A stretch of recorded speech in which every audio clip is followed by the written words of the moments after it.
শাল নদীর বান, শাল নদীতে বানের শীত দেখতে যাবো আমি তুমি। ও লাশ মাথা অব্দি জল জুম হয় না।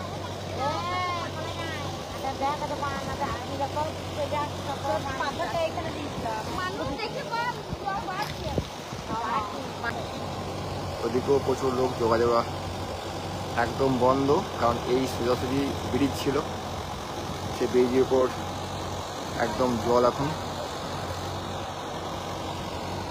এখানে যে পাশে গ্রাউন্ড, সেই গ্রাউন্ডে আমরা খেলাধুলা করতাম, সেই গ্রাউন্ডটাও ডুবে গেছে পুরোটা।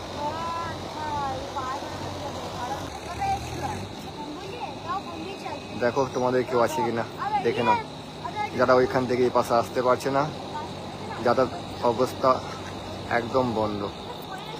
কারণ এর পাশে একটা ব্রিজ আছে, যেটা ওই পাশ থেকে গ্রাম থেকে এই পাশে রাস্তা জুড়ে, সেটাও বন্ধ।